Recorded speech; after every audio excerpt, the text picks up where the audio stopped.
Cuidado, você precisa do arrependimento no coração.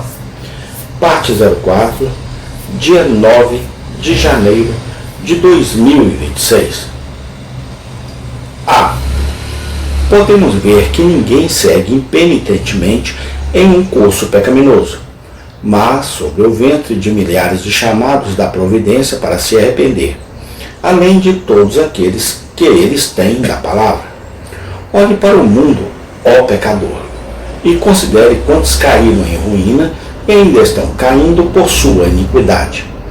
Tantos quantos deles existem, tantas bocas estão chamando você para se arrepender e se afastar do seu pecado. Quem se endureceu contra Deus e prosperou? E você acha que seu caso deve ser uma exceção à regra geral? Não.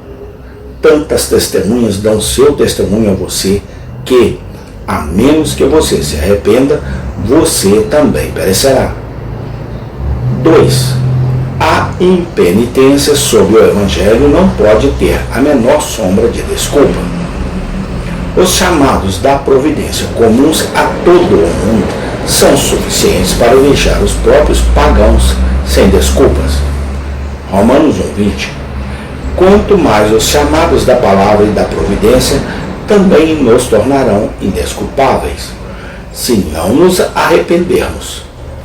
Os pecadores fazem muitas mudanças para si mesmos, para preservar a vida de suas concupiscências e para evitar esse exercício desagradável, mas serão apenas coberturas de folhas de figueira diante do Senhor. 3. Quanto mais os golpes da mão do Senhor em nós mesmos nos chamam ao arrependimento. Oséias 2, 6, 7. Portanto, eis que cercarei o teu caminho com espinhos, e farei um muro para que ela não ache as suas veredas, e ela seguirá os seus amantes, mas não os alcançará, e ela os procurará, mas não os achará. Então ela dirá: irei e voltarei para o meu primeiro marido, pois então era melhor comigo do que agora. Qual foi o projeto de Absalão em queimar o campo de milho de Joabe? E o projeto de providências aflitivas? E, portanto, a impenitência e a dureza de coração sob os golpes da mão do Senhor são altamente agravadas. Jeremias 5:3. Cada cruz que encontramos é um encargo do céu para nos desviarmos de nosso curso pecaminoso e dos males particulares de nosso caminho. Chego agora à doutrina principal do texto. Os pecadores, a menos que se arrependam, perecerão. Este é um exceto, sem qualquer exceção, seja quem eles quiserem. Se eles forem pecadores, eles devem se arrepender ou perecer. Todos são pecadores, e pelo pecado se afastam de Deus, e eles devem voltar para Ele novamente pelo arrependimento. Caso contrário, eles serão arruinados para sempre, sejam eles pecadores de maior ou menor tamanho. Devem ser pecadores penitentes, ou seria melhor para eles nunca terem nascido.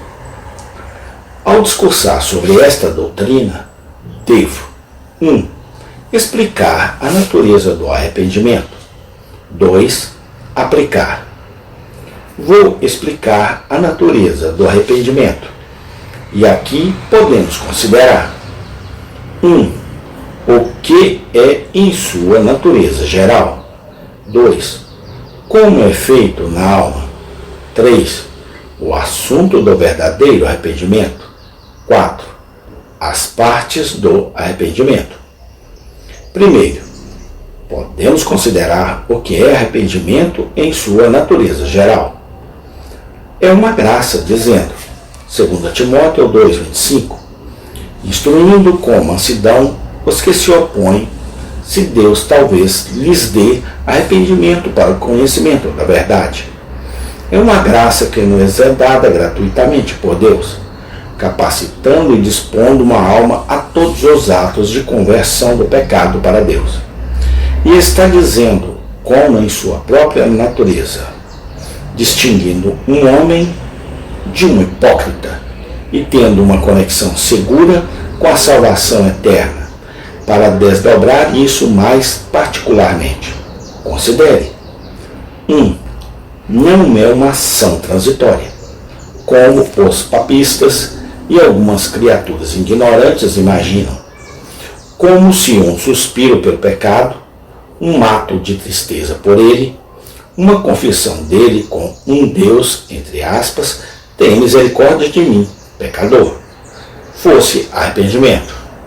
Não, não. Estes podem ser atos de arrependimento enquanto procedem de um coração verdadeiramente penitente. Mas o arrependimento em si não é um ato passageiro, mas uma graça permanente. Zacarias 12:10. Uma estrutura e disposição contínuas da alma. Um princípio que jaz no fundo do coração, dispondo o homem a lamentar e abandonar o pecado em todas as ocasiões. 2. Não é uma obra passageira dos primeiros dias de sua religião, como alguns professantes supõem, mas uma graça no coração, definindo a pessoa para um trabalho responsável todos os dias de sua vida. É uma fonte de água de tristeza no coração pelo pecado, que brotará ali enquanto o pecado estiver lá, embora às vezes, por dureza de coração, possa ser interrompido por um tempo. Amém. Tem continuação. Obrigado, Deus, pelo teu Santo Espírito, que nos ensina tudo a respeito do Senhor. Louvado e exaltado seja o teu nome. Amém.